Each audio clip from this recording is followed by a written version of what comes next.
Welcome to Establish the Edge. I'm your host, Mike Leone, here with Ben Gretch. You can find all his work at bengretch.substack.com for the 7th division of our offseason projection special. Only 2 to go, and we'll hit the second to last one here will be the AFC North. And Gretch, let's start with Cleveland, who is one of those teams that just has a ton of uncertainty in play calling given the quarterback situation. This team has more potential people to play quarterback this year than I think any team since we started doing this projection series. So I was kind of hoping we would start with Cleveland. This is probably the hardest projection I've ever done. I don't have my sheet isn't set up to account for like 3 quarterbacks, because I mean there's probably been situations where I maybe wanted to project small amount of playing time to 3 quarterbacks, but I never felt like I needed to. It seems possibly 4, Ben. Possibly 4. Probably 4 here, right? Like we're gonna get one of the veterans probably to start the year. They're talking. I'm thinking Joe Flacco, but then I do think we're going to see something unique in the second half of the year, where for years in the NFL it's been if you have 2 quarterbacks you don't have one, but the analytics community has often been saying that's, especially when you're rebuilding, you should try to go after multiple options. And the Browns have done that this offseason. They've brought in 2 rookies. They're probably heading for the 2026 first overall pick or a top 5 overall pick and their future franchise QB. This looks a little bit like the Davis Mills Texans year, where you kind of see what you have in this later quarterback that probably isn't your franchise QB. I think they'll see what they have in both Dylan Gabriel and Shedeur Sanders, but then probably still wind up drafting their franchise quarterback in 2026. One of the weird things, I mean, because when I say this is a tough projection, it's not just the quarterbacks. There's so many weird things with this team. If you use look-ahead lines, they come in at the lowest scoring team by kind of a lot behind the Saints, which at first blush doesn't make a lot of sense because the Browns at least play fast, and their offense is at least like with Joe Flacco, with Jameis Winston, with Deshaun Watson playing bad QB, they've played fast. Both Dylan Gabriel and Shedeur Sanders played up tempo in college, and I think that's why they targeted these guys. And I expect them, even when they're playing, to play with some tempo. So you would actually expect this offense to be not like fun bad, but probably not like horrible bad from a tempo perspective. But they're projected for the fewest points by a mile. And that's because of another weird thing where, despite a last place schedule, they've got like a bottom 3 schedule, because they match up with the NFC North. That's probably the toughest division in football. One of their last place teams they match up with, their 17th game from the NFC, is the NFC West division, which is the Niners, who's, now that's a team that's projected to actually compete for a division title. But that's supposed to be the benefit of getting the last place schedule, is you go play some other last place teams. So if you look through the Browns schedule, they get the Raiders and Titans as their other last place teams. They play the AFC East. But I mean, they're division games. They don't get to play the Browns because they are the Browns. They got to play the Ravens, the Bengals, and the Steelers twice each. And so you get a really tough division schedule. They got like 5 games that look like they can win. I mean, anyone can win any given Sunday. They may win another game on that schedule. But the other 11 or so games of their schedule look like you're expecting them to be pretty big dogs in all those games. And that's where the look-ahead lines hate their point scoring potential because of the play volume. And I guess because I probably am expecting a decent amount of garbage time production over the course of the year, I maybe want to be over on the look ahead. You know what I mean? Like it's the whole, and then you factor in, how do we split up the volume? How do we split up? You got Harold Fannin as a rookie in the pass game. You got obviously the rookie running backs. We have the Quinshon Judkins legal situation. Leone, I don't know how to project this team. You're muted. Of course, I left myself on mute there. It is tough to project. We're a little bit different on plays right off the bat, which is, I guess, foreseeable given all the uncertain parts. You're at 64.5, and you went through a lot of the pace stuff. We're at 62.7. We might be low. We were just so afraid to give such a bad team a ton of plays. Now, they were bad last year, and they ran, I think, like the 3rd most plays in the game because they do play fast, as you mentioned. I do have the sense they want to run the ball a lot more than they did last year. So that plays into the plays. And if they do get Gabriel or Shedeur Sanders, I just wonder if they just scale it back a little bit. But you make some good points about how they played up tempo in college. So that's a difficult one. We're both around a 61 to 62% called pass rate. But again, this could change a lot. if you got like a ton of Flacco, you know, this team, the play count would be higher, the pass rate would be higher. A lot of these guys would pay off ADP because it would be kind of the fun bad offense that you mentioned. And I think if we get about a half a season of, that's kind of what I'm projecting. So I'm really intrigued by your guys' play volume. I had a really hard time with that, as probably isn't surprising based on my little monologue here. But I have them at 64.5 plays per game. Last year, they're at 65.8, so 1.3 higher. The year prior, 70.9. And that's the year that Flacco was playing down the stretch in 2023 for the Browns. Year prior to that, 65.6. So they've been at least a full play per game higher each of the last 3 years in mostly bad offenses. Now, with veteran quarterbacks, I think it's a good point that, you know, even if these rookies are from aggressive, college offenses, that they're probably going to run more. They're probably going to be a little slower. I think your guys' number, I like it more than mine, but I'm projecting them. My point was at least a play per game less than each of their past 3 years on bad offenses, which is, it's hard. Yeah. And there's admittedly maybe a slight thumbing of the scale for us where it's like, we don't want to be too overweight on all these Cleveland players, you know. not that we don't think our play projection is right, but it's easier to run conservative, just thinking through the fantasy lens standpoint. And looking at the quarterback stuff, we also like, it's difficult for us to give the split quarterbacks. We can split the quarterback volume up, but we sort of have one set team efficiency on the quarterback stuff. So your Flacco numbers on efficiency are a decent bit higher than ours. So I'm curious if that's Flacco specific. Yeah. Our Flacco efficiency is really like team QB efficiency for the season. So we've got a 62% completion rate and 6.6 yards per attempt. You're a bit higher, closer to a 64, 65% completion rate and a 7.3, 7.4 yards per attempt.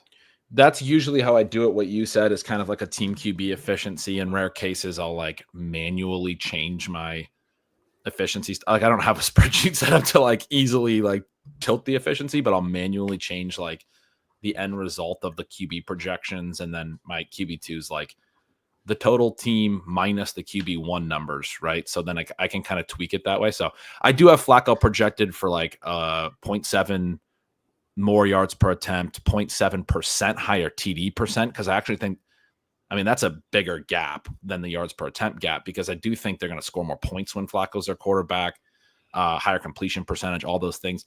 But it was even, my second QB spot, I did Dylan Gabriel / Shedeur Sanders, and even that's difficult because they're different QBs. Dylan Gabriel had a much lower ADOT, Shedeur Sanders much higher, more vertical in college. Gabriel's like a really high completion rate guy. Sanders is a high completion rate guy too, but probably a little bit different in their like scramble rates and things in college.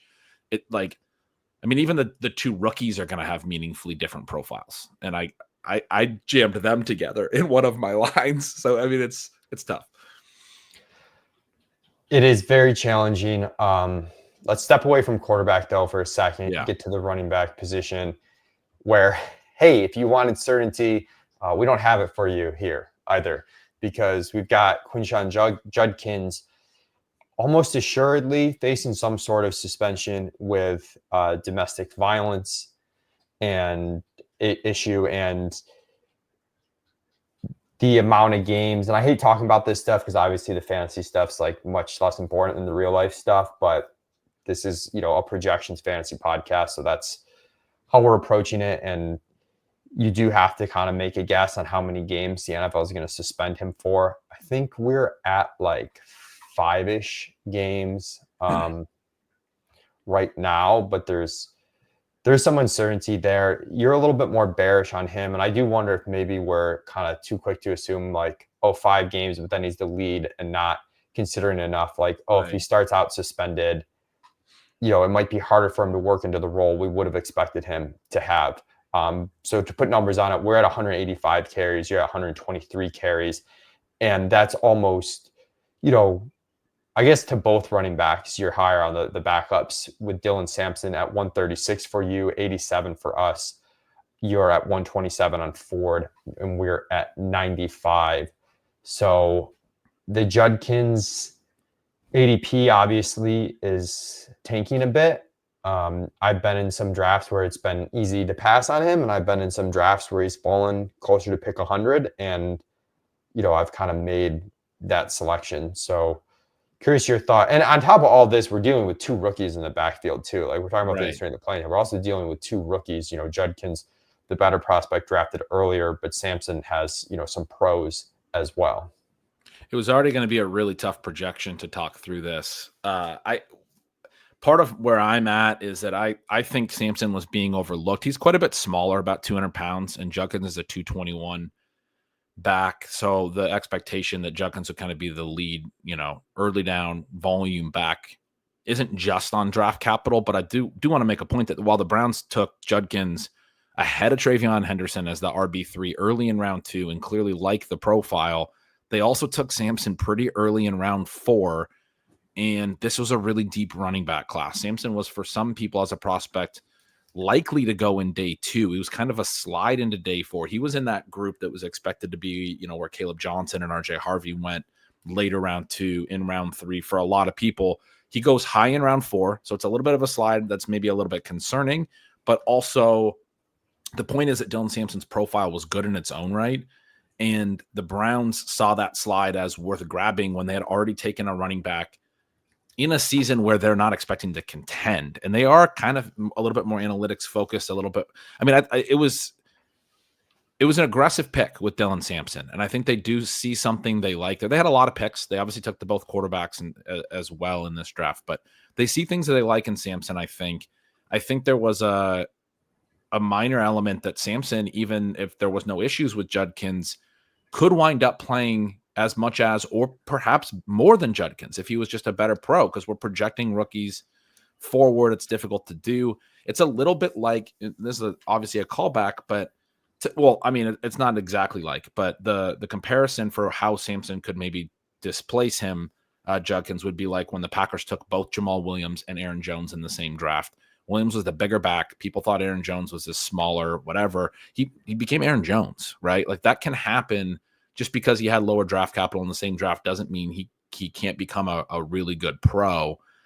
So the look at just Sampson as who he is from a projection standpoint has some, like, he's said to be a much better pass blocker despite a much smaller size, has better peripherals, better yards per carry, better yards per target. His per route receiving was better than Judkins. Like a lot of his stuff, his productivity numbers were just better. He's very fast. Again, smaller back. But Judkins has a good profile as well. Played at a really tough conference. Just doesn't necessarily have elite efficiency numbers, evasiveness, breakaway numbers, receiving numbers, any of those things. He's a good, well-rounded back, but not a great one. So for me, part of this is I already was kind of pretty high on Sampson. I was probably going to come on here and tell people that Sampson was one of my favorite late round running backs. Now that you have the Judkins element, if he gets suspended, it's a question of like, how much does the draft capital advantage really work in Judkins' favor once he's coming back, once there's, maybe some outside pressure, because there's, obviously a very sensitive issue as you were talking about. I mean, Sampson may just establish himself in the early part of the year. And I also bumped Jerome Ford. Now, to be clear with you, Leone, I'd already finished this projection, and after the news broke, and I went back and like tweaked it really quickly and didn't spend a ton of time on how I split out the running back. Yeah. Because I think it's super in flux. We don't know. He may not get suspended at all. I mean, that's one of the things that a lot of the sort of legal experts are saying is the DV stuff is really hard to prosecute. It does seem like in this case, if you actually read about it and are interested in the details, that the victim is interested in cooperating, or she was said to be in the initial report. And that's one of the big parts as far as the difficulty of prosecuting DV cases, is whether the victim is actually going to cooperate as the process, goes through. And so it's really, really hard to know what's going to happen as far as where that goes. But I'm with you. I would expect a suspension of some sort. And then because of all the uncertainty, because they're rookies, the potential for Sampson's really good profile to play up, I think he has a real path to just kind of taking over the backfield. Yeah, I think we might tilt a little bit more from Judkins to Sampson here, and you talk through it. Right now, the underdog ADP on Judkins has fallen to 90. Sampson's at 166. Jerome Ford's at 184. I use underdog because it's a little bit quicker updating. It's a 48-hour rolling average for them.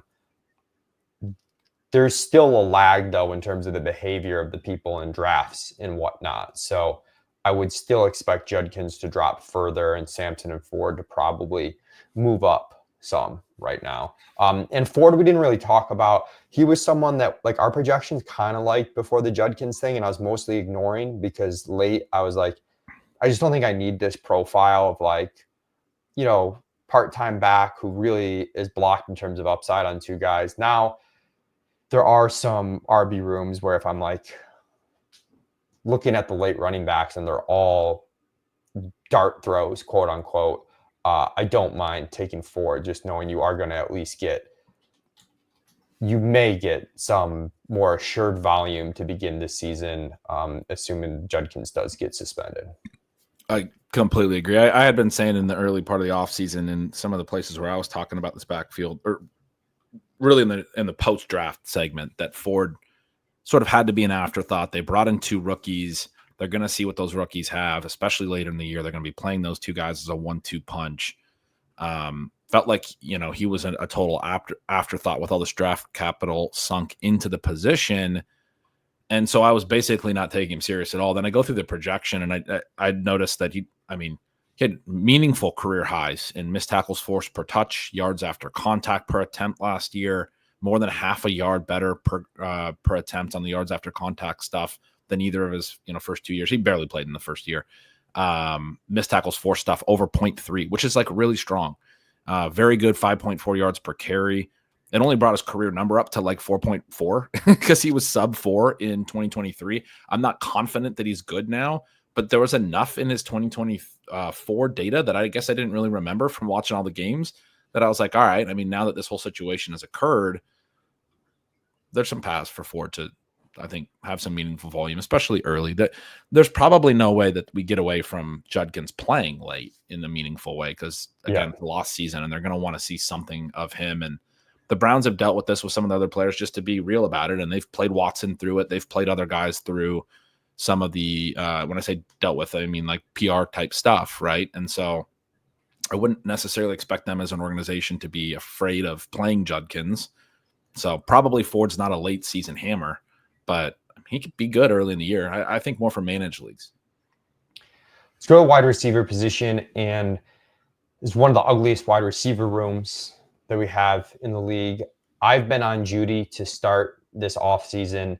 We've got him with 119 targets. You're at 137 targets. So you've got a lot of volume for Judy.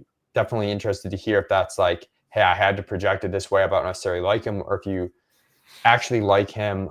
I think he's a little bit undervalued by the market. Not exactly a Chris Olave situation where Chris Olave's had a much brighter start to his career, but there's some elements of this was a really good prospect. He had a strong yards per route run last season, and the market is just kind of saying we're really scared of the Browns. So I've been not like hammering Judy, but definitely overweight to, at this point in the draft season, which is mid-July.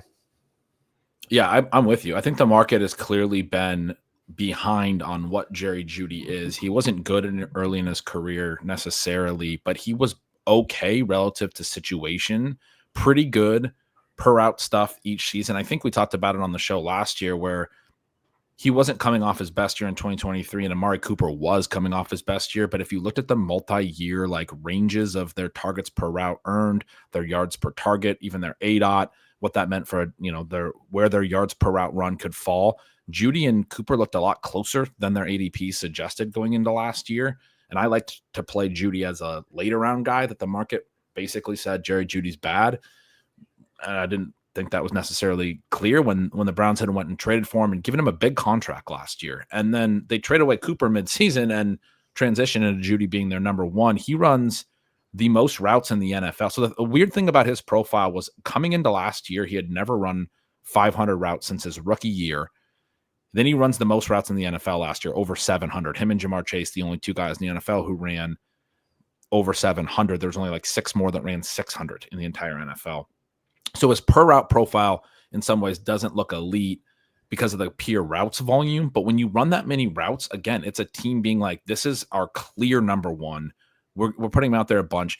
And you do, with everybody on this team, with their pass volume, you do have to keep in mind that for the majority of the season, a little more than half, Deshaun Watson was playing at a level that was incredibly poor. It was the worst quarterback play in the entire NFL. There was an account, I can't remember what account it was, but during the season, every week, one of the national, like not fantasy writers, but more like real football writers, every week they were referencing how Deshaun Watson through that week had a slower start to the season than any Cleveland Browns quarterback since 2000, which was absurd because the Cleveland Browns have notoriously had like 97 bad quarterbacks since 2000. And then it became that his start to the season wasn't just worse than all the Browns quarterbacks. It was worse than any quarterback since 2000 on any team. I mean, his efficiency, whatever stat it was looking at, I can't remember exactly, yards per attempt or something. It was very anecdotal, but it's trying to drive home that Deshaun Watson was basement level bad from a pass efficiency standpoint, which really hit a lot of these players. And then Jameis Winston comes in and they start chucking it. So then you get a ton of routes. It's a lot harder to consolidate volume in a really route heavy offense, but Jeudy goes off a little bit. I mean, he's coming off now a 145 target breakout year, 90 catches, 1,200 yards. Again, former first rounder, pretty good per route profile throughout the course of his career. This is the list of QBs Jerry Jeudy's seen 25 targets from in order of targets in his career. Russell Wilson, Drew Lock, Jameis last year, overwhelmingly his best production pairing. Teddy Bridgewater, Deshaun Watson, Brett Rippon, and Dorian Thompson-Robinson. I mean, this is you made the Olave comp. I think it's a really good comp. You're also dealing with the issues of like how good is the QB play going to be this year, and it is problematic. But I think these guys are both multi-round discounts to what they actually are as players. The market on Jeudy is probably looking at some of the per route stuff and not accounting for the fact that the per route stuff was actually mildly good coming into last year. The routes just weren't there. But then we checked that box last year that it was like, yeah, he can be an every down number one wide receiver who gets a ton of routes. Again, led the NFL. I mean, if this team does play fast, I do expect him to get a lot of targets and be their main guy. And I think both of us have Jeudy, clearly ahead of Cedric Tillman. We're both around 78 targets for Tillman. There's been some Tillman hype. I know in DFS, there were some weeks we were projecting Tillman as good or even a little bit ahead of Jeudy. Do you want to know, Jeudy, to your point, he had like 4 weeks last year where he had greater than 3 yards per out run in like a 5-week span, which is just kind of absolutely nutty. 2 of those came with Cedric Tillman before he got injured. Another kind of comp for me on this situation, just a little bit, the people who are very pro Tillman remind me of when we had like Tank Dell and Nico Collins, and Tank Dell got hurt, and there was that brief stint where it looked like Dell was overtaking Nico and the better play, but Nico had this much larger sample of being really, really good. And I was guilty to this too, where I was like, well, in DFS, we were projecting Dell, with Nico. Why wouldn't we just, assume he's the better play? Like, of course, Nico did better without. And that's where you get in trouble when you chop up the samples, where like you think you're getting more relevant, but you greatly reduce the sample. And I kind of see that with the Jeudy Tillman stuff, where it's like, yes, Tillman had a good stretch of targets per out run there. But ultimately, over the course of this season, Jeudy was significantly higher in yards per out run and had that really great close and just had more volume. And doing it over more volume is a good sign. That makes it more sticky and more real. And obviously, the prospect pedigree is much in Judy's favor. So I have not gotten, any Tillman really in drafts. And then the wide receiver 3 we both have is Deontay Johnson. You've got him at 63 targets. We're at 33. We talk about another wild card, like really, who knows, kind of there. There's just not much beyond that at all in this wide receiver room. Right. So very limited contract for Johnson. I saw some talk earlier in the offseason he might play in the slot for them, which you'd think his skill set makes sense for, right? He's like a really good route runner we've talked about in the past. Like even last year, he bounces around a bunch of different teams and doesn't actually stick anywhere. And the rumor or the idea or the thought on Deontay Johnson is not that he sucks necessarily. I do want to make that point clear. It's that he's like an asshole. I mean, we can swear on this pod, right? Like, I think everybody behind the scenes is not a big fan of Deontay Johnson. It's sort of the point that we're getting repeatedly. And Yet the Browns are willing to bring him in. Now, they don't give him any guaranteed money. They can easily cut him at the end of training camp and everything. But I will note that in his like 7 games where he ran real routes, 6 or 7 games with the Panthers last year, he had 10 targets, like 75 plus yards and a TD 3 times. Like, again, he wasn't doing horrible. His per route run stuff, as far as the volume was really bad. The yards per target was really bad, but the targets per route still like showed that this guy gets open and earns volume. He was earning volume in like a 25% targets per route, like a really high number. He's always had the after the target efficiency issues, drop rate issues. He's not like great with the ball in his hand. The yards per target stuff is not going to be good. And then the yards per out run overall is going to be a mix of a high target rate, but a low ability to do anything with the ball. His ability to run routes and draw a lot of volume and create separations is why I think he thinks of himself as higher than probably a lot of the teams when they see the fact that he can't actually like catch the ball and do, exciting things with the ball in his hand. He seems to think he's like a true number one. But I think that's all very relevant because if he's on the team, he could very much factor into the target question. The problem being with the slot thing that I brought up is that's kind of his skill set, but he's never actually been a slot player. He's played like 80% plus of his routes out wide every year of his career. This is a guy that is a clear outside player that would be undergoing a significant change in role to be the slot guy. And then I said 80%, I guess it's 78% or higher, just to be accurate on that. And then the other thing is I mentioned Harold Fannin and how he factors in. And so this past game gets really tricky, but Fannin kind of to me looks like a slot receiver. He's as a tight end. They've talked about him a little bit. We'll get to the tight ends, but talked about him a little bit about, being able to use him in different blocking ways than Njoku. I see them as playing very different tight end roles. And if Fannin is breaking out, they're probably running two tight end sets where Fannon's kind of the slot receiver. And so he's probably the answer to that lack of depth at receiver you were mentioning.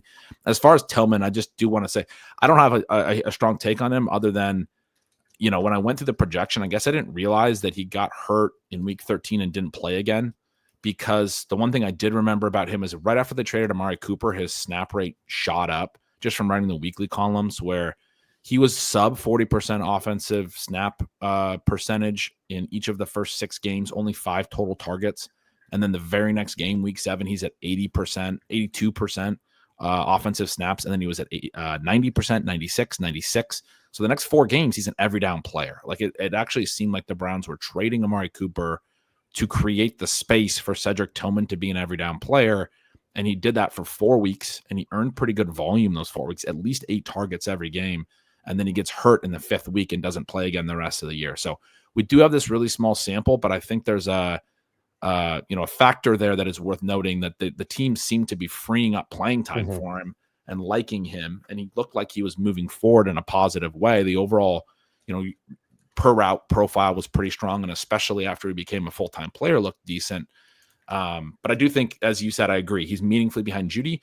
And then the Deontay Johnson thing does meaningfully impact like where Tillman's going to be at this year. If Johnson factors into the outside wide receiver routes equation. I finished this projection and I went back and I lowered Deontay Johnson's targets, and I'm still much higher than you guys. I'd at first thought that he, based on his per route target earning, he would factor in quite a bit. And then I started thinking about where he'd run his routes, and probably he doesn't run a lot of routes. Probably he's the backup outside receiver, and maybe that becomes a problem for him in the clubhouse, and maybe he ends up getting cut again. The whole thing is really challenging.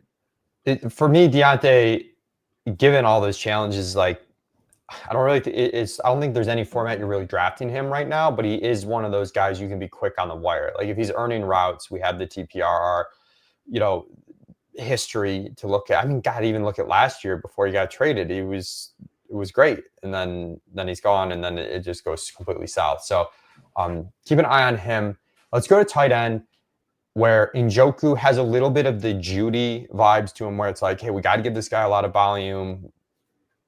He also is he's a very athletic tight end who had sort of this later breakout at tight end, which quite often happens. So I've been pretty in on Njoku. Market's starting to catch up to us a little bit, but an underdog, especially this T10-ish range, I think the market has just overreacted in general in drafting that group of tight ends too low. And Njoku, even though we're in line in positional ADP, we're ahead in overall rank relative to overall ADP on him. Gretch has Njoku at 113 targets. We're at 100 targets. That's a pretty similar projection for us. You're much higher on Fannin at 63. We're at 42. And that goes back to the 2 tight end set. You're talking about lack of depth at receiver. So I think there's a chance we get Fannin up a little bit higher. He's been someone I've been coming around to a lot in best ball when I draft these 3-4 tight end teams to get this pure upside through, very athletic tight end who contingent value, but might have more base value than appears at first glance. Yeah, another really interesting positional group. And Njoku, last year we talked about how in 2023 he had a really big spike in targets per route. His ADOT came down. I talked about the specific usage of, they did a lot of block and release, and they basically used him as their outlet player. And a lot of people at the end of 2023 said his production only spiked with Joe Flacco, which is really interesting because Joe Flacco might be their week 1 starter in 2025. But last year, Joe Flacco's not there anymore in 2024. He can't keep those targets per out run gains. Joe Flacco does love to dump the ball off. He's always had really high. He's not a mobile quarterback. He doesn't do the one read and then run. He gets to his check down. But the Browns were kind of using Njoku as a check down as opposed to like a running back on like some block and release stuff. He gets the spike in targets per route of like 3 to 4 percentage points over his previous career high in 2023. One of the things I was talking about last year is I thought that usage might stick because Njoku was really good with the ball in his hands. And I felt like they had basically unlocked the best way to use Njoku, which wasn't necessarily Joe Flacco dependent. Now it's fascinating because his yards per target was really good in 2023. In 2024, he kept the targets per out run gain. He did keep that usage. The ADOT was still low. He's at now a new career high, 23.7%. He had been 23.1% in 2023, no higher than 20.4 previously. So 3 percentage points higher these last couple years. But his yards per target cratered last year as he dealt with injuries. Now, that to me looks like a clear outlier because when you look at like the depth adjusted racer stat I like to look at, he's been meaningfully above average every year. And then last year, he's meaningfully below average. One of the other really interesting things, his pass block rate was less than half of his previous career low last year. They got him out into more routes. Now, the addition of Fannin might impact that because Fannin is kind of more of a route first tight end. But if it does impact Njoku's routes, I think it just pushes him back toward his previous pass block rate, not like to where he's going into like the Mark Andrews category where Isaiah Likely really stepped on Andrews' routes, at least from what I'm seeing. And then the Fannin specific thing, the way the team's talked about him, they see him as a mismatch piece. They emphasize he's a different type of tight end than Njoku. They said that despite him being small, it's a, quote, lazy narrative that he can't block. They'll use him as a movement style blocker, they said. I thought that was all very positive notes for playing time for him, that he's not behind Njoku. They see what are his skill sets in him, and that's why they took him, and they gave him pretty good draft capital for a guy that some people said was too limited at what he can do at tight end, that he's like too gimmicky. They took him high in round 4 as well, similar to Sampson that we talked about a minute ago. And the big note on him is the production profile was incredible in college. People talk about it, he runs duck foot, this, that, the other thing. He's undersized for a tight end. He led all of NCAA Division I last year in receptions and I believe yards and everything. He had like 107 catches. I mean, he had an insane season at Bowling Green. People point out that it was Bowling Green. They played Penn State, who was in the college football playoff, and Harold Fannin had a monster season or a monster game against Penn State. I don't have the numbers in front of me, but against toughest competition, he was Bowling Green's whole team, and it wasn't garbage time. They almost upset a college football playoff team. They lost by like 6 points. They also played Texas A&M, and Fannin was the same deal. They lost by like 7 points, and they had one good player, and it was Harold Fannin. So against like 2 legit high-end schools, an SEC team and a Big Ten team that played in the college football playoff and finished ranked 5th overall, Harold Fannin went out there and carried his team, basically. It was his team's whole offense and almost led to upsets in both of those games. So you'll miss me with the competition stuff a little bit there. I mean, that's incredible. He had 11 for 137 in a TD against Penn State in a 7-point loss and 8 for 145 in a TD against Texas A&M in a 6-point loss, both on the road.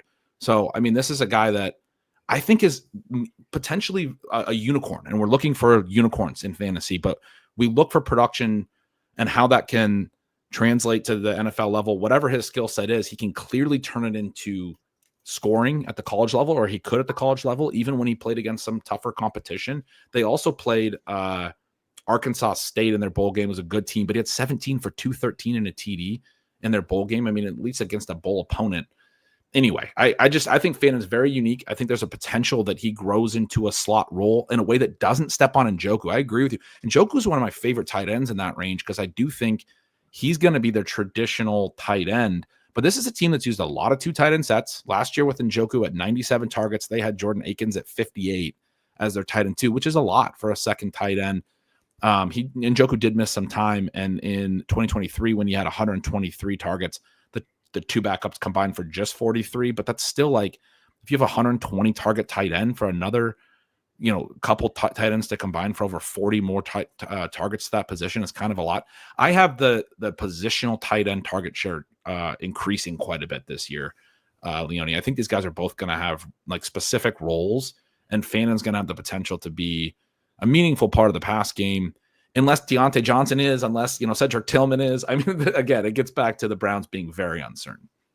Yeah, and just one final note before we move on. I meant to mention with Judkins, but there's a lot of these round 2 guys that are unsigned that I'm not too worried about. But with Judkins being unsigned and dealing with the dispute, there's just kind of a little bit more additional uncertainty there. Let's go to Baltimore. Much more certainty for us in play calling. Gretch and I have like basically identical play calling, just under 63 plays per game, a 54.5% called pass rate. So we're extremely similar there. That puts Lamar Jackson just under 4,000 yards passing and under 30 touchdowns for us. Gretch is just over on those 2 things. In terms of rushing, we're at 824 rushing yards with 4 to 5 touchdowns. Gretch is at 931 rushing yards with 4 to 5 touchdowns as well. We're both projecting between 140, 150 rushing attempts on Lamar. We've got in our quarterback rankings, I think we actually have Lamar slightly ahead of Allen. Let me just double check that. Yeah, we have Lamar slightly ahead of Allen, which is opposite of the market. In best ball, I haven't been drafting it that way because I don't have strong enough stance to like not get any Josh Allen and get a ton of Lamar. I'm not drafting a lot of elite quarterback anyways, but just noting that we do have Lamar ahead of Allen slightly if you were to take out ADP completely. I do as well. And I mean, you look at what Lamar did last year, and one of the things I want to note is his scramble rate in particular was down a little bit, but his sack rate was down even more, and like meaningfully so. It cratered to 4.4%, which is obviously good. He wasn't taking as many sacks. There's, I think, a clear correlation here with an intent to get the ball out versus kind of that playmaking style he's always had. They didn't get rid of the playmaking style. The scramble rate was down, but it wasn't nearly as down as the sack rate. Essentially, I'm saying Lamar evolved his game. I mean, he's just getting better and better.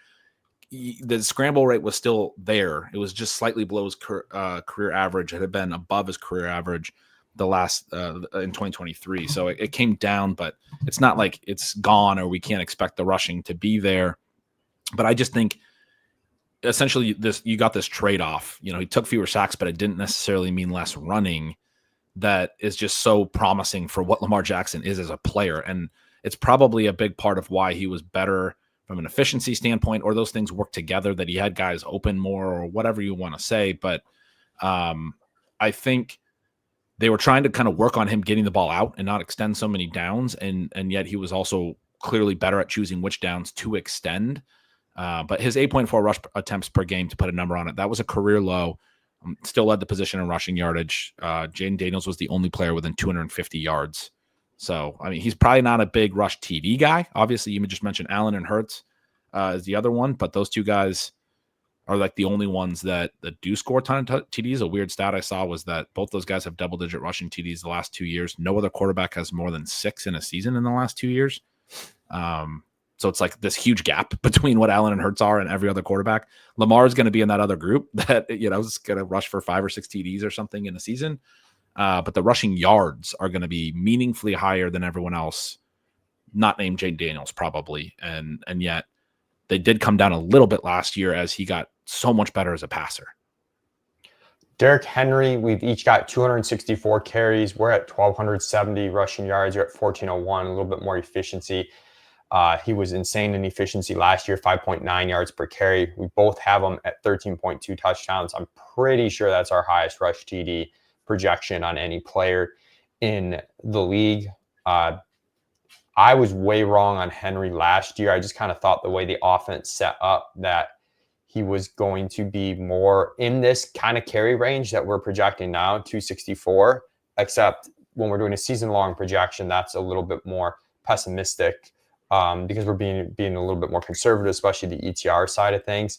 Henry got up to 325 carries last year. I really didn't see that coming and was definitely wrong. And of course, he also had the huge efficiency boost playing, beside Lamar Jackson, one of the best rushing quarterbacks, and just a really good offense and a really good team. So, after being kind of out on Henry last year, with some exception on Underdog because that market just hated him so much, I think he's, a solid 1-2 turn pick, but we've talked about it's a very loaded 1-2 turn. So definitely prefer him more in half PPR formats, where I think sometimes that distinction between half and full at the top of the draft, people don't really factor it in quite as much. And the guys he's competing with at that 1-2 turn are either receivers or backs like Achane, who are going to catch the ball a lot more than him. So just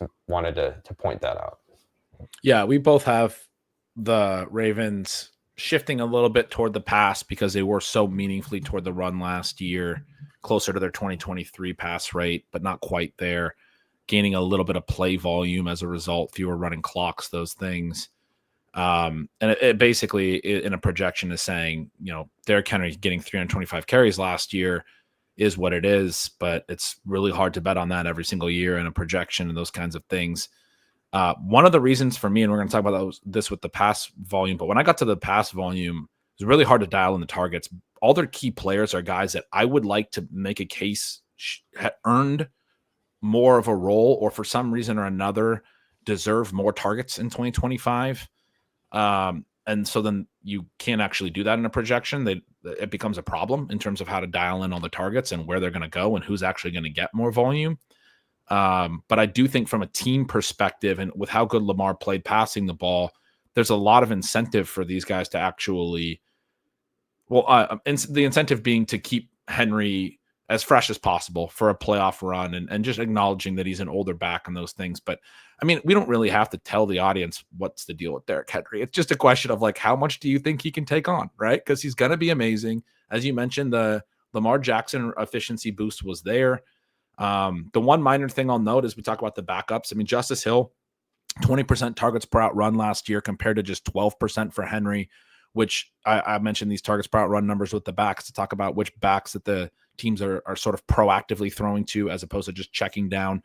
They used Hill, I think, proactively as a passing weapon in certain game plans. He really spiked the production together in a way that, if you had him in best ball, was pretty sweet, because he would catch a lot of the balls in bunches, and so then he had usable weeks in those spots. But I will note that his rush attempts were cut nearly in half with Henry there, and Keaton Mitchell was banged up, and now you have Keaton Mitchell back, and he's a guy I want to throw out there that his 2023 was a legit elite, 8.4 yards per carry. He had 5.7 yards after contact per attempt. He had almost 15% of his runs went for 15 plus. It wasn't a ton of volume, but really, really strong. And then he also only had 11 targets in 8 games, but he had huge yards after catch numbers in the pass game as well on those 11 targets. I think he caught 10 of the 11 and had just a ridiculous yards per target rate. I don't think Keaton Mitchell's value can be captured in a projection when you're projecting Derrick Henry for a ton of volume, but I do think he's a guy that if Henry were to miss time is a pretty exciting handcuff play and upside play, and may even be an issue for Justice Hill this year in some of that pass volume stuff. I think he tore his ACL in 2023, didn't ever really seem healthy in 2024. They're talking about him favorably this offseason, second year back from the ACL. And I think if they do limit Henry, it's probably because they'll get Keaton Mitchell a few more touches here and there. And that's kind of the way that I did project it, but also just a shift toward the pass a little bit. Yeah, I think Keaton's the guy that you would want if Henry goes down. So he's really your upside swing late. Justice Hill is your hey, I've got a real shaky running back room in best ball, and it would behoove me to have a guy that's going to at least score some points, on a weekly basis. Going to the wide receiver position, Zay Flowers, in the context, Ben and I are both expecting Baltimore to throw the ball a little bit more. We're still even a little conservative there, given that have him at 105 targets, under 1,000 yards receiving. Gretch is at 122 targets, just over 1,000 yards receiving. I'd note, though, between our base and ceiling cases, we're ahead of ADP on Zay Flowers on most sites, where he's going like end of the 5th round. So he has been someone I've been targeting pretty heavily, where I think like in the base scenario, he's going to be fine at this cost because he's just really good and the offense is really good and the efficiency is going to be there. But any of like Henry goes down, or the team's just worse and has to throw a lot more, or Mark Andrews goes down, any of those sorts of things could really lead to, I think a ceiling for Zay Flowers that maybe the market's not seeing. Yeah, I think I like that point. There's a sort of an anti-fragile element to it where things could, injuries to other players and things could open up to create volume. There's been a lot of interesting quotes from them. Shout out to Coach Peak Index again. A lot of interesting quotes about Zay from the team this offseason. Todd Monken, the offensive coordinator, talked about how it's a deep team, how it's difficult to get everyone touches. They've used this term a few different times. There's only one ball when talking about Zay, but always in the context of like Zay Flowers has earned more work. We want to get Zay Flowers more work. Monken talked about how he's great at multiple things, and that allows your volume to go up in terms of both the short catch and run stuff and also getting open downfield. They want to get this guy the ball more. They're actively talking about how can we get the ball in Zay Flowers' hands more. And it doesn't surprise when you look at his numbers. His like missed tackles for stuff with the ball in his hands are really strong. Even his yards after contact for a smaller receiver, like he's able to break some tackles and create some space and do some things. Yak just generally yards after the catch is really good. His catch rate's been good. His yards per target's been good. His depth adjusted racer has been really good both years. This is a guy that's looks like a lot of times I just talk about the prospects that I really like, and then I tell you that they were good and all these things. I didn't really like Zay Flowers as a prospect. I thought there were some concerns in his prospect profile. I thought maybe he was a little overdrafted. I feel like he's shown me in 2 years that he's a much better player than I thought he was, and I think he's a really dynamic playmaker, and yet you run into the volume issue. But I liked your point that, there's some ways that volume can open up. I think when you're taking him, you're thinking, really high floor of production because I really believe in the skill level. I believe in the offense. I believe in Lamar Jackson. The concern is, where does the ceiling come from? Does he get enough volume? Does his team pass enough? Does he get enough, targets and touches and all of these things that the team talks about? I mean, his targets per out run did climb from 19.9% to 23.8% from year 1 to year 2, while his ADOT jumped from 8.8 to 10.7. So he's earning more volume at a deeper ADOT. Very good. All of the things around Zay Flowers are favorable in the way that they talk about him and what they think about him going into year 3. So yeah, I really like the play. I just, obviously from a projection standpoint, it gets tricky when you have Bateman and the tight ends and everything else. Yeah. And Bateman had, a mini breakout year, running a lot of routes and really efficient on a per target basis, 10.7 yards per target, one of the better marks in the entire league. We've got him at 65 targets. You're at 75.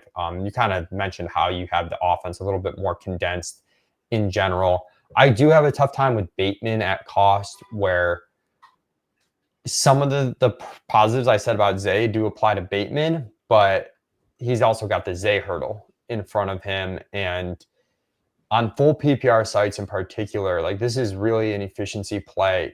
I just think he's going a little bit too early for that.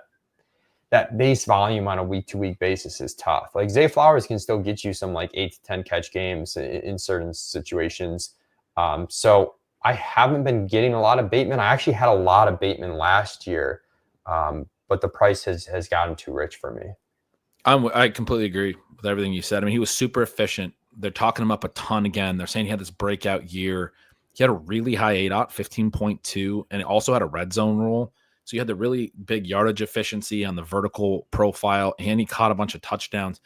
The problem is he had a 15.2 0% targets per route. It was a career low with, Isaiah Likely breaking out as a second tight end, with Zay Flowers stepping forward, with Derrick Henry now taking over the offense, and that impacting routes. You need a good per route number for volume wise. So if this was the Bateman breakout year, and I've liked Bateman every year, and I think he's a really good player, this was the Bateman breakout year, and whether it's the high ADOT or whatever, the role in the offense, it was actually a career low in terms of targets per route. He's the one that's getting squeezed, and he got there through sheer efficiency, and there's not really room for him to be more efficient than what he just showed you. I mean, I love betting on efficiency to lead to more volume, but that's the case for everybody in this pass game. And Bateman last year had a 10 plus yards per target, 9 touchdowns on only 72 targets. That touchdown rate is going to put him in a class where, if we looked at a cohort of 10+% receiving touchdown rates, you're going to see that they come down the next year almost certainly. I don't have the great numbers in front of me. That's you always mention the great work JJ Zachariason does. I know JJ's done work on that. That's got to be out there somewhere. But there's not a lot of meat on the bone there.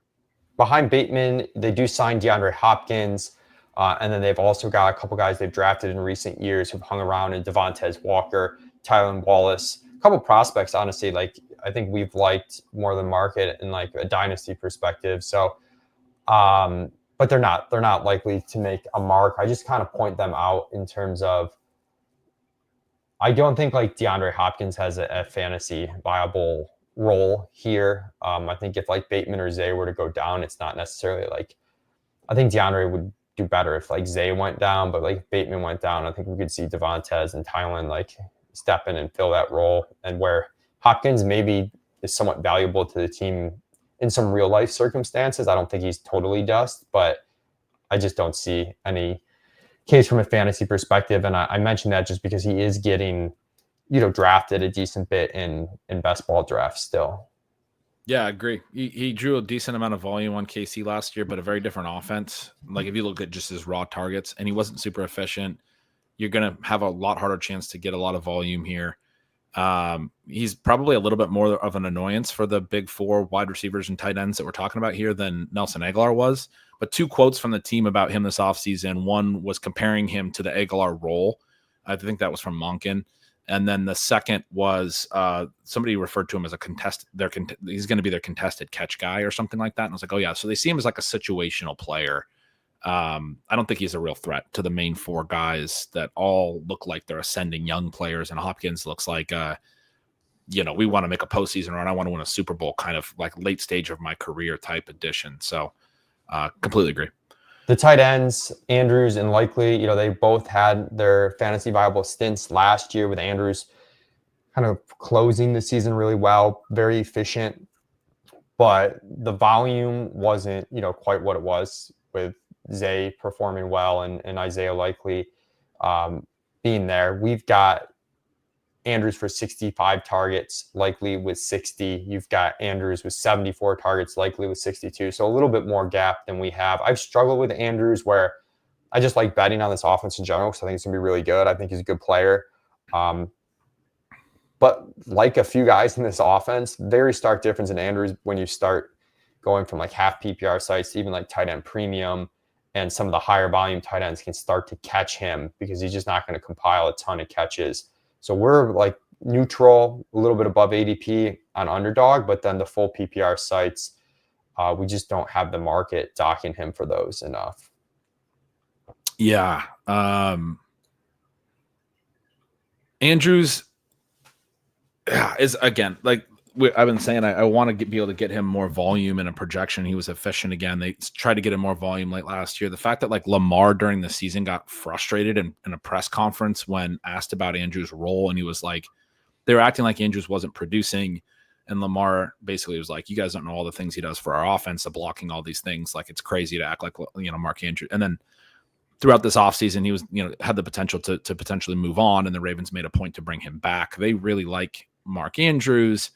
Both him and Likely, they played a lot more together last year. But one of the things, it just gets tough in the 2 tight end sets, especially on a team that plays Patrick Ricard at fullback some. Like, you can't play these guys every single down together. Both of them wound up setting easy career highs for pass block rate last year, both Likely and Andrews independently, which limited both of their routes. Now, they also both had very strong depth-adjusted racers, yards per targets. Both of them had TD rates, I think, over 10%. All three of the tight ends had, Charlie Kohler caught a short touchdown, so they all had big touchdown rates. Both Likely and Andrews were really high in touchdown rates in 2023 as well. These 2 years under Monken, I think Ricard caught a TD last year too. I think we're seeing the fullback / tight end like usage in the red zone be a very clear focal point.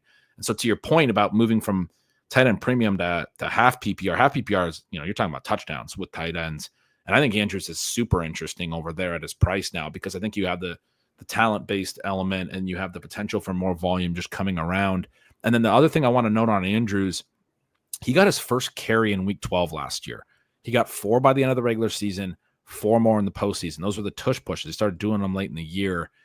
They asked, I believe it was John Harbaugh. It's another shout out Coach Speak Index. He has the quote in his Discord.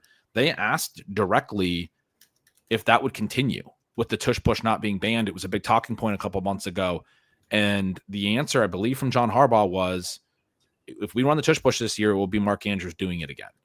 And so I do think there's the potential for Mark Andrews touchdowns, even if his receiving TDs are looking at a little bit of regression, even though all the tight ends are carrying these big numbers, the touchdowns to spike because of rushing TDs. I mean, if he's doing the tush push and we have a confirmation, and we may see more of that, some of the non-QBs doing some of the tush push, I think we have confirmation from Baltimore that Andrews is going to do that. You could have 2 or 3 rushing touchdowns here as well that would boost Andrews' profile. So it's a really weird projection where you got 2 tight ends. They're going to step on each other's routes. It really is problematic from the base case. But if either of them misses time, the other one's probably playing a lot more. Andrews, I think, is the better play because you have the potential for rushing TDs as well. Likely's an interesting later round play where he had kind of a breakout year last year, very efficient, looks really good at football, all those things that you want. And if Andrews were to miss time, I think Likely steps into a bigger role. They're both like Zay and Bateman, guys that I would, in a normal situation, look at their efficiency and want to be able to project more volume the next year, but you can't do that for everyone on the same roster. The Ravens are just really good. And so, again, it's why I think there's the potential for a pass rate to really spike. It's why Lamar, you get back to Lamar and you're like, he's going to be the QB1 probably. Anyway, yeah, fascinating how to play those tight ends. Let's go to Cincinnati. Another team we're like pretty identical on play calling. 63.5 plays per game, about a 64.5 to 65% called pass rate. They have really leaned into being a very positive PROE team, and there's no reason that won't continue with the big 3, Burrow, Chase, and Higgins running it back again. Burrow, we've got at about 4,500 yards passing, around 33 passing TDs. Those are huge numbers from a passing perspective. I do want to know, on most formats, even with those numbers, we have him QB5 with the market, but we have him a bit overvalued. I think he is a more legitimate case for a pure pocket passer holding like a very high ceiling, but they did have sort of the perfect run out last year in terms of like playing very desperate from behind. They got into some nutty games. They were, they started the year poorly and they were chasing a lot. So I think he's overvalued in most settings. There's some best ball stacking elements, but in a typical redraft league, tough for me to get there on Burrow where he's going. This is the whole discussion of the whole team is their offensive coordinator, and talking about Chase Brown's usage, talked about how, and I think it's a concept that's super important that you just referenced, that in the second half of last year, the urgency was high. So you want to rely on your best players. And we counted Chase as one of those people for us, referring to Chase Brown, not Jamar Chase, which I think was, a very bullish quote for Chase Brown. But it also is like the reason that he played so much late last year is, because we were in these certain game situations and we're trying to make the playoffs. We were in a hole. As far as the team level stuff, Pat Thorman, in his amazing Pace article that everyone has to read, noted that no team's games averaged more total points last year. And then over the last 2 years, because of bad defense, they've been above average in play volume, despite being below average in pace. We should see that again. One of the weird things with this team that I wanted to get your thoughts on and see if you have the same thing is my TD numbers. I mean, I'm coming in a little hot on all my projections. This is one of the few teams where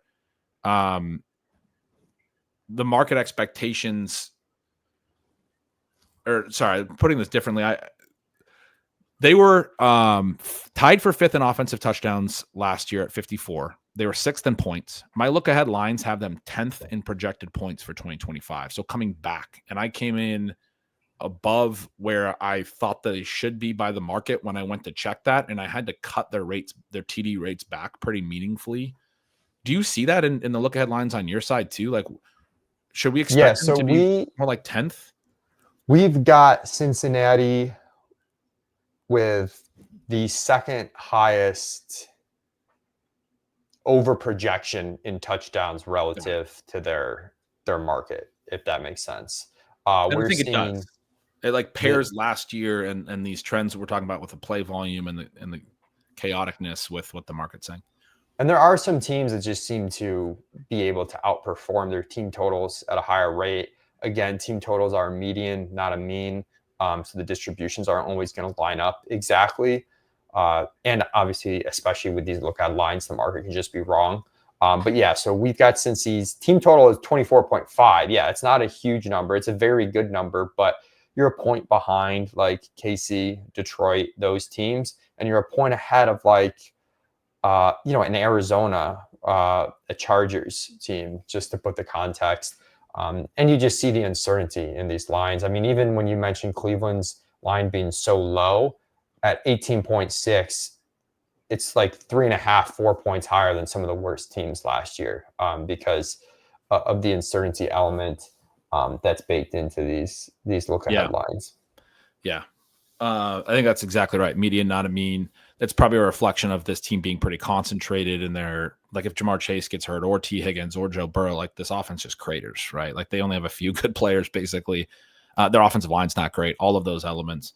But yeah, you mentioned it, at least +6 in PROE 3 years running. It does seem clear we're going to get a pass first approach overall. When they were talking about the backs, again, the backs that they wanted to complement Chase Brown with, they were talking about, hey, we're a pass team. We want to look for some passing down backs. We'll talk about that when we get to the running backs. But I thought that was an interesting little quote that they're early in Zach Taylor's tenure in Cincinnati. It was like, are they going to ever be an aggressive PROE team? Because they hadn't always been that. And at times they look like, they're low key running way too much. These last 3 years, they've really pushed it forward and they are going to do that. They're going to continue to do that. Burrow, very efficient last year. One thing I'll note on him with the numbers you said, I had the same thing. I had his passing yards and touchdowns and everything meaningfully higher than basically anyone else. But he also had some decent early career rushing when not coming off an injury. In his second year, he was coming off an injury, and then that took a little bit of a dive that year. But it took a dive last year as well. Scramble rate was a career low. I think some of that was him improving as a distributor, and it's not a coincidence that he had a big passing year last year while his scramble rate was declining. But again, they were playing in a lot of frantic games, and there was this urgency. And you see like Josh Allen run more in those situations. And I do think it's relevant that Burrow didn't. His response to the frantic games is, I got to make plays out of the pocket. He's not like trying to create plays with his legs. And so I do think for me, when I went through the projection, his rushing ceiling or the potential for him to add some value rushing was weaker than I thought. And it really is just like, this is the pure highest upside pocket passer we have in the league right now. How high can that get without a lot of rushing value? Yeah, and it's from a fantasy perspective, that value conversation is like, hey, Burrow's a bit overvalued. It doesn't mean the team's overvalued because we want like these high amount of pass attempts on a pretty good scoring team and a very concentrated offense. This is a team that doesn't, particularly at the wide receiver position, like it's going to be Chase and Higgins running like all the routes. We get to a running back where last year we entered with like Zach Moss versus Chase Brown. Chase Brown shows his efficiency upside. Zach Moss gets dinged. And then, as you mentioned, they really leaned on Chase Brown down the stretch when they were desperate. You've got him at 241 carries. We're at 215 carries with a little bit more efficiency on the reduced volume for him. Behind Chase Brown, you've got Taj Brooks. We're both at like 60 carries, 20 targets. And then Zach Moss behind that. We're giving Zach Moss a little bit more work, which explains the gap between, our Chase Brown numbers. You've got Zach Moss more or less buried here. I know Silva absolutely loves Chase Brown. Early in the offseason, he was such an easy click at like the 3-4 turn. He's now come up to the 1-2 turn. We still have him a little bit ahead of ADP there, but a much more appropriate cost than he was going earlier. I'm sorry, 2-3. I apologize. Yeah, 2-3. He moved from the 3-4 turn to the 2-3 turn. Yeah, I really like the Chase Brown talent. I was really in on him last year. I talked about how he had more workhorse credentials at Illinois than was being discussed. He had a bunch of games where he had 25 plus touches in these things, and people were saying he's a smaller back, and Moss is the only one that can handle the 3-down work. And I think Chase Brown answered that question last year. But when I got in, and I love the talent, but when I got into the projection, I got a little concerned because of I mentioned the discussion that they were talking about wanting to pair him with basically a pass down back. They bring in Samaje Perine. I don't think Perine's like a threat, or I really don't think he has much contingent upside or anything. An interesting stat on him is he has more targets and rush attempts 2 years running on teams that like the Broncos moved on from him 2 years ago, and then the Chiefs had opportunity but didn't really wind up using him a lot last year, and then they move on as well. So Perine's 30 plus and probably not a real threat, but I do think he's going to play on third downs, especially early in the year. And that note that he had more targets and rush attempts, I mean, for a guy who saw 91 total targets over the last 2 years, 45 targets a year, to only have 73 rushes really tells you that like he's playing in a very specific role, which is on these passing downs. And then Taj Brooks is actually really interesting from the perspective to me that he caught 25 plus balls each of the past 3 years, over 100 for his college career. He's 214 pounds at just 5'9", so he's thick. He's got good pass blocking grades.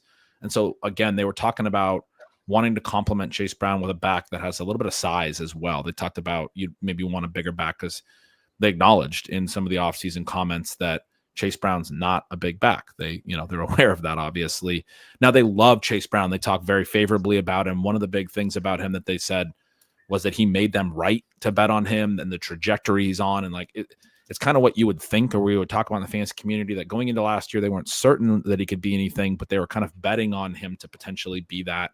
And he was that, and he showed that.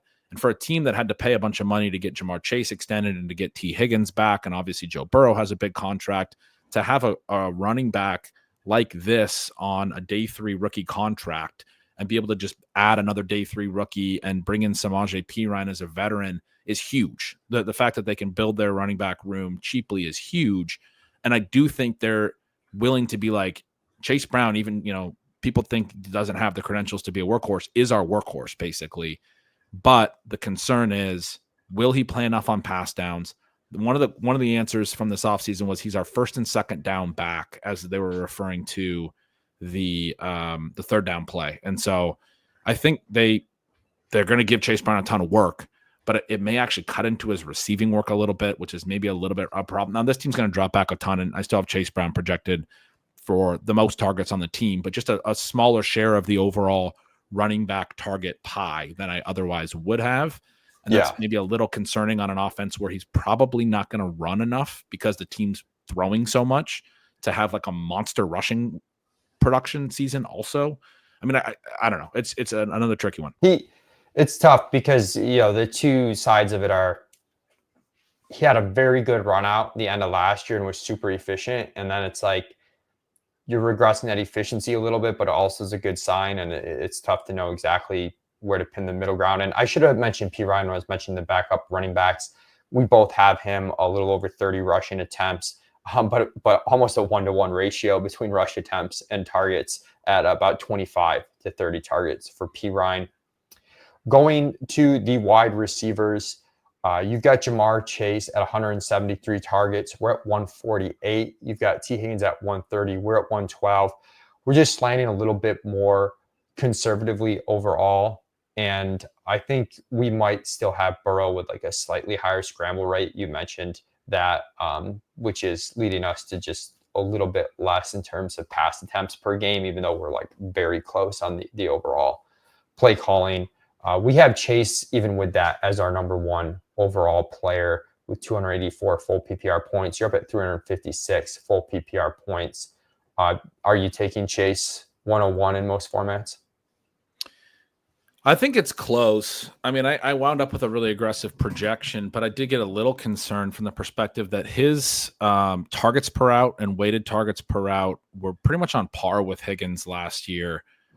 The big difference is that Chase's yards per target, the after the target efficiency is just through the roof. And so it creates a real gap in terms of the yards per out run figures and those things. But the fact that Higgins went out there is basically earning volume the same as Chase is a little different than some of the other elite number one wide receivers. Now, Jamar Chase is probably just the best wide receiver in the NFL, and so you don't like fade that or anything. And Higgins was really good too, 2.05 yards per route. Chase is at 2.41. The other way to look at this, Chase is over 700 routes last year. The only other guy with Jerry Jeudy that was over 700 routes.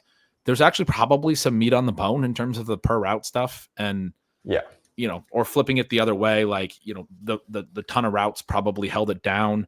If, the routes come down a little bit, I mean, what about if there's a year where they actually concentrate a lot of targets on Jamar Chase and he gaps Higgins in targets per route because the efficiency is there and no one doubts that he's the focal point of the offense and the star and all of those things.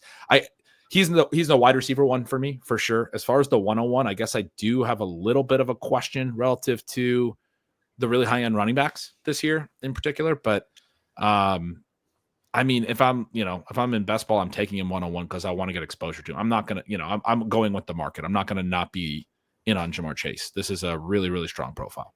Yeah, there's a top 4 to 6 that are just really strong. Arguably, depending on how you feel about Gibbs and CMC, maybe even a top 7 guys that are really strong, and then maybe a little bit of a drop off and a really strong stretch that we've talked about at the back in the first round as well. I feel similarly. I think he's the 101, but I don't think it's mega clear he is our 101.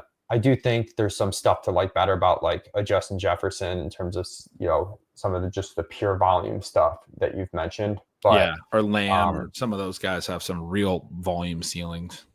But it gets offset with just a perfect offense for him to play in, with the play between the play calling and Burrow throwing him the ball. T. Higgins is going at the 2-3 turn. I have him as like a fine pick there. The receivers get a little weird there, especially now with the Rashee Rice suspension and maybe definitely dropping him out of that 2-3 turn. Yeah, I don't have a lot to add on Higgins. You did hit on, there were times last year where we had like the target shares on these two guys like pretty close in DFS. And Higgins, it's not like he's not an efficiency play either. So it was nice to see a little bit of ceiling out of Higgins while Chase was on the field, not it just being contingent value. Which has always kind of been the case if you've been drafting Higgins, is like he can still be really good even with Chase there, and then you get the contingency value. I think that holds this year. But yeah, thoughts on Higgins? Yeah, I think that's right. I mean, in 2021, I think it was, he still had his best yards per route run year, and we've been and that was the Jamar Chase rookie season, and we've kind of been playing like that's where Higgins' ceiling could be. This past year, he goes over 2 yards per out for the first time since that 2021 season, and we see that. But he only plays 12 games again. I want to note 109 targets, really close to his career high of 110. Should have gone over the career high, but also it's the 4th time in 5 years T. Higgins has failed to hit 500 routes because of health-related stuff. I'm not entirely certain how the per-game stuff actually fits over 17 games or whether he's sort of reliable enough to get there. I struggle with this cost because of that, and because you're playing alongside Jamar Chase, and how high is the ceiling really in less of the contingent scenarios. I will note that Higgins saw a ton of volume, and the targets per out and all those things were really good, but the Higgins splits are really interesting. Chase's targets per game actually dipped slightly when Higgins was out. In the 5 games he was out, he had more yards, TDs, and fantasy points with Higgins on the field. Burrow's attempts came down a little bit, which is the biggest reason. So they threw more when they had Higgins on the field. Kind of makes some sense, right? But his efficiency spiked as well. His attempts came down when Higgins was on the field, weirdly, but his efficiency was spiked, which kind of drove that, is the way to say it. I said that backwards, but yards per attempt was over a full yard higher, which led to essentially fewer pass attempts because they were such an efficient passing offense, more touchdowns, more fantasy points with T. Higgins on the field. You'd expect all of that. Mike Gesicki is the one that's really intriguing because we're going to tight end as well. His role cratered in the 5 games Higgins missed. He had a 13.8 PPR points per game. In the 12 games Higgins played, he was at 6.2. His targets were 7.2 in the 5 games that Higgins missed, down to 3.9 in the 12 games that Higgins played. I do think some of that is like they needed him to step up when Higgins was out, and now he's established. They talked about him favorably this offseason. There's, I think, the potential that he has more of a role alongside Higgins going forward. But I will note that, like, the way that I'm playing that in best ball is if I take Higgins, I'm maybe not as interested in adding Gesicki. I mean, there's multiple ways to look at that. You could say, well, maybe Higgins is the guy you need in week 16 and then gets hurt early in week 17, and then Gesicki's the guy you need, and then the Burrow double stacks work. There's basically any way these things can work. But for me, I think the Gesicki ceiling is tied to basically Higgins missing some time. And so I like adding him when I have Chase and Burrow, but not Higgins. And I'm probably not doing like Burrow, Higgins, Gesicki. I probably want Chase to do it, a full double stack and really go, at this passing game. And if I get Chase, Higgins, Burrow, then I don't know that I just want to throw Gesicki on late. I'm curious your thoughts on that, because obviously you wrote the manifesto, and I know there's some of the like overstacking can be maybe a little problematic at times, and I feel like this is maybe one of those situations. Yeah, I mean, I'm probably more likely to take Gesicki than not if I have that start, just because I'm like really betting on the offense. And with best ball obviously not being managed, you don't have to decide who gets what on a given week, even if guys miss time throughout the season. And you're really betting on, some of those playoff weeks, Burrow having, a 3-4 touchdown game, which can really elevate a lot. And for a late round tight end, it's not like you need a ton. So I'm trying not to be too narrow with it. I definitely get the point though on Gesicki's ceiling is coming when one of those other guys is off the field. So do you want to draft them all together? Ultimately, I'd probably just bet on the offense and let the chips fall where they may. Sure. But I do think that the Gesicki stuff's particularly relevant when you talk wide receiver 3, because in the past we've had interest in the potential wide receiver 3, thinking like, oh, they have condensed routes, so they're like okay as is, and then if Chase or Higgins go down, we get an expanded role. But really, the expanded role went to the tight ends when we didn't have Chase or Higgins in the lineup, as opposed to going to Yoshivas or Burden. I mean, they did have increases, but it wasn't this. It was a more spread out increase rather than a huge elevation for the wide receiver 3, which has me drafting a little bit less and speculating less on the wide receiver 3 position than last year. Also, Jermaine Burden last year was a more attractive ceiling target than Yoshivas. Yeah, asked at the beginning of the offseason during a Q&A with the Cincinnati Enquirer what Jermaine Burton had done to earn a spot on the roster. De facto GM Duke Tobin said he's done nothing and he's going to have to start doing something quickly. We knew we were taking a risk. So they're not high on Burton. And Yosevash had about a 10% targets per route. Gesicki was basically double at 19.5% and was, factors into their slot equation. I mean, he's like their third receiver. Interestingly, also, Gesicki had a good year, almost 20% targets per route. They had 3 secondary tight ends with 20-plus targets. Hudson, Eric All, and Drew Sample all had 20-plus targets. Some overlap there due to some injuries, but that's a lot of targets to the non-tight end one when the tight end one was sort of the third option in the passing game. It emphasizes that Mike Gesicki is essentially their slot receiver, and it emphasizes all the things you just said. I like Andre Yosefash. I think he's probably pretty clearly the number 3 over Burton based on that quote I just gave, but I would be much more interested in Gesicki than playing the wide receiver role, wide receiver 3 role, as you said. I really quickly do want to say as well, though, that I really like Taj Brooks. I kind of talked about Chase Brown too long, but I'm a little worried about Zach Moss actually getting cut. They reworked his contract to maybe keep him, and they gave him more guaranteed money, and that's the way that most of the people in Cincinnati were reading that contract restructure. They moved his non-guarantees way down. And I think just the fact that Moss was willing to accept that was not a great bet on himself. The guarantees he got were about $375,000. There's still an issue with roster constraints at the end of the day. And I do think they're going to keep Pirine, and I think they're going to keep Taj Brooks. So it's a question of whether they carry a 4th back. I think they gave him the more guarantees as kind of like a nice sign and kind of a optionality sign, but I'm questioning whether he's actually going to make the roster at the end of the day. And if he doesn't, again, Perine probably doesn't have the rush attempt upside as a backup. And so Taj Brooks as a late round rookie to me is pretty intriguing. You mentioned a lot of like tight end targets to go to non-tight ends. You've got Gesicki with 76, Hudson with 32, and Sample with 19. We're somewhat similar on that spread. A little bit lower base on Gesicki with him at 62, Hudson at 29, and Sample at 18. Just plays into that wide receiver 3 conversation a bit. And it being, the reason why we're not as high on it this offseason as we were last offseason, along with the burden stuff. Let's go to Pittsburgh. We've both got Pittsburgh below average in plays. In our pace metric last season, we had the Jets as the slowest paced team in the league. That's a pretty normal Aaron Rodgers type thing. Arthur Smith also is going to run the ball a ton. So it's just hard for the play volume to get above average for Pittsburgh. Gretch, you've got Pittsburgh at a 58% called pass rate. We're at 56.5%. A little bit tough to tell. Rodgers' team last year was more PROE positive than expected, but he was also playing with Devontae Adams and Garrett Wilson, and it was a little bit of a different offense, and obviously a different coordinator. So Rodgers isn't really fantasy viable in most circumstances. I mean, you can do some stacking stuff with him late as like a third quarterback if you've got Metcalf early.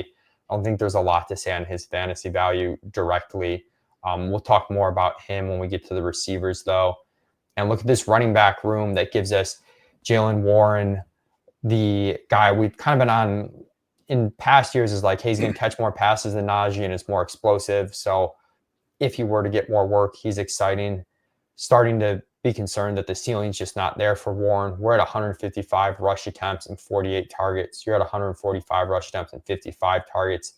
Caleb Johnson is the rookie brought in who has a pretty clear runway to the Najee role. If you look at the other running backs on the roster, they've got Kenny Gainwell, Cordell Patterson. Like these are more Jaylen Warren threats than Caleb Johnson threats. You've got Caleb Johnson at 216 carries. We're at 204. The average of our target totals is around 30. So thoughts on the RB group here? It's really tricky because you mentioned it, like you're going to have a negative pass rate over expected. You're going to play at a really slow pace with Aaron Rodgers. You're probably not going to have a lot of play volume overall.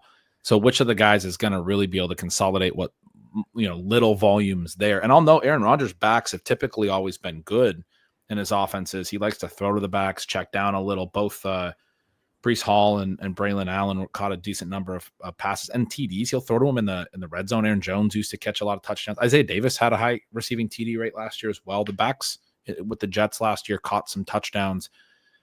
That's probably Jaylen Warren. They've talked about his pass protection. He'll probably be the third down back. Caleb Johnson didn't do much as a pass catcher and graded somewhat poorly in pass blocking, although at Iowa he was like, the whole offense was just like running the ball with Jaylen Warren. Like they play punt football, right, at Iowa. Arthur Smith, when talking about Caleb Johnson, so that to me starts me on the path of like, well, Jaylen Warren has more upside. He's going to play on pass downs if he can consolidate some rushing work. When Arthur Smith was talking about Caleb Johnson, he talked about him, his ability as a volume runner, getting better as the game went on. He referenced his fourth quarter yards per carry as a stat that they liked. When I hear that, I'm just like, all right, Arthur Smith is up to the old Arthur Smith stuff. They talked about how he's an explosive runner and his breakaway rate was good last year. It was a little weaker the prior 2 years, but they wanted to get more explosive. And I think that was the, sort of a knock on Najee Harris a little bit and moving on from him. I do think Caleb Johnson's going to be the clear lead overall rushing volume guy. I think the lack of overall receiving and overall play volume is a problem for where his ceiling comes in. And then, as you noted, I also get a little concerned about Jaylen Warren's ceiling. I think he's going to clearly play on pass downs, and Aaron Rodgers' backs may catch some touchdowns and some of those things, but I worry about him getting enough rushes. And so you kind of hit on it, but I'm a little worried about the overall play volume and a pretty clear split between the two. If one of them goes down, the other one I think could be really interesting, but I don't take a lot of either of these guys. Probably lean towards Warren. I will note on Gainwell, when they talked about him, they referenced offense, but also multiple facets of special teams. They talked about him on coverage, talked about his tackling on the coverage units. And I think this was Mike Tomlin. I think he said he's a football player, which is, awesome. Great to hear. Kenneth Gainwell is going to be active on game day. He's going to play on special teams, but he also probably isn't a massive threat to the top two backs, which is nice to know. Yeah. Let's go to the wide receivers, and they trade for DK Metcalf and then trade away George Pickens, which clears the runway for Metcalf to have a pretty sizable target share here. I'm a little more optimistic on Metcalf maybe than the market, just because we did see Pickens into a larger target share than I thought he kind of had in him last year. And I think Metcalf has more of that in him just as a talent and archetype standpoint. So you've got Metcalf at 121 targets, we're at 108. And he's been going now like the 4-5 turn. There's a handful of receivers, honestly, that I like there. That you can get Devontae Smith there. I like George Pickens. But Metcalf is in that group. And when he slips to that 4-5 turn, I do like him. And I should say, when I made that note on the market, his ADP actually isn't that bearish. It's actually a little bit bullish ADP. It's just I've seen the point made that he doesn't have upside in this offense, and I don't think that's necessarily true if he can just command enough of the pie, especially with, now they have a better quarterback than they had last year, and one that in the red zone has shown a propensity to sort of up the touchdown count for a big-bodied primary receiver. Yeah, that was my note on Rodgers. I mean, not scrambling as much. Yards per attempt wasn't great, but the pass TD rate was still strong. And so I do think that's your path with Metcalf. I in my notes, had a couple things that basically said that it would be TD-based upside probably, and then it's tough to dial in Metcalf's number one share, and then what comes behind that. For me, the Jonnu Smith trade was a pretty big knock on Metcalf, because I do think that both tight ends are going to be involved as sort of like co-number twos and potentially combining for a pretty big target share. And I also have the running backs for a pretty big target share for the reasons I said, that, Rodgers does like to dump off a little bit.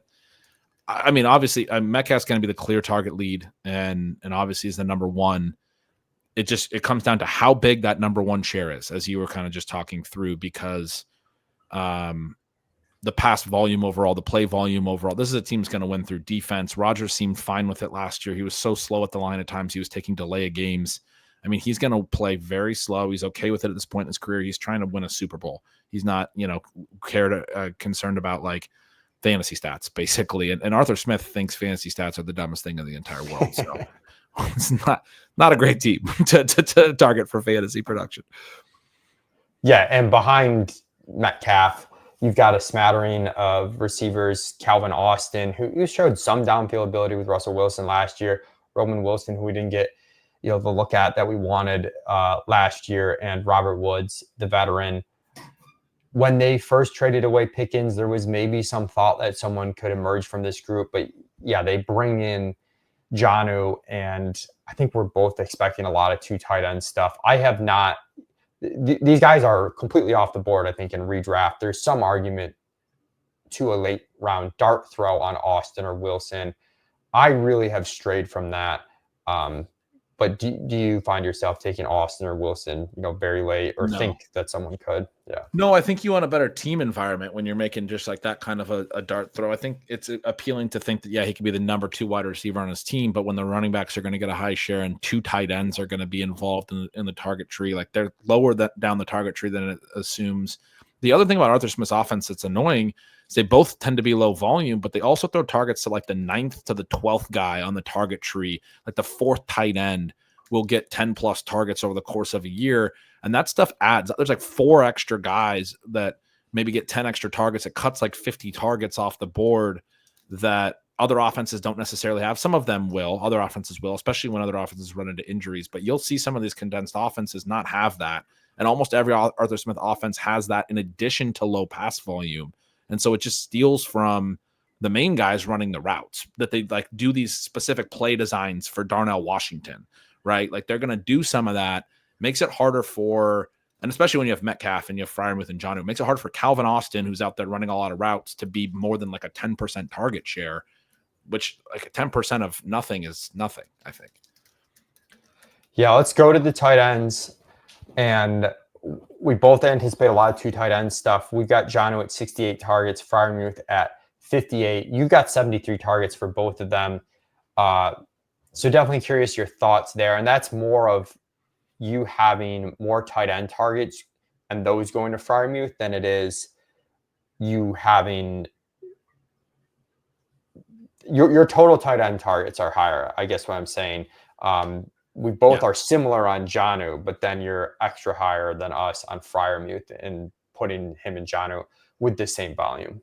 I was curious what you guys had on this, and I wanted to ask about it because Freiermuth's younger. He turns 27 in October. Jonnu is 30 in August.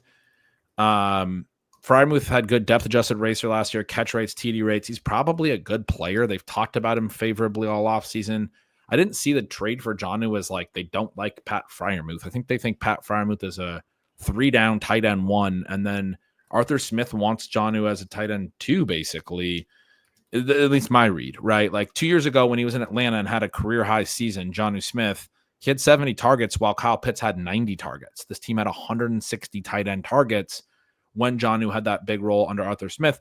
And then Jonnu went to Miami and took that up a notch in Miami in a different offense, in a different scheme, very different type of usage. I don't think the Miami stuff carries over. The way that Arthur Smith has used Jonnu, because he also, remember, had him back in Tennessee, is like, interchangeable probably. It's a little bit like the Baltimore situation we talked about with Andrews and Likely. Like Jonnu definitely hurts Freiermuth, but I thought Jonnu should have fallen a lot more in ADP after the trade than he did. He's still going in a range that I think puts way too much weight on his Miami season. The Atlanta season 2 years ago, again, 70 targets, not a big season, was a career high for Jonnu. And then Miami was a meaningful career high jump from there. But if you go look at his career of receiving production, it's typically been lower. It's typically been he's one of 2 tight ends, and it's situational, and he's a good ball in hand guy, and we have some plays for him, but we don't think he's like run a bunch of routes and earn a bunch of targets necessarily. Freiermuth probably is that to a degree, and especially in the red zone, Freiermuth has a little bit of a skill set there. It's a tough thing to dial in, but the ADP gap is why. I mean, Jonnu's completely off my board, like the mid-round range where he's at. Freiermuth still quite a bit cheaper and did slide a little when Jonnu came in, and I think is at least somewhat intriguing in the later round. He had 78 targets last year. Rodgers has had some good things to say about him, or there's some stuff there where Freiermuth's trying to buddy up with Rodgers at least a little. He's a smart guy in that regard. Maybe they're locker buddies or something. I can't remember what the note was, but I guess if I'm taking either of these guys, it's definitely Freiermuth from a cost-adjusted perspective.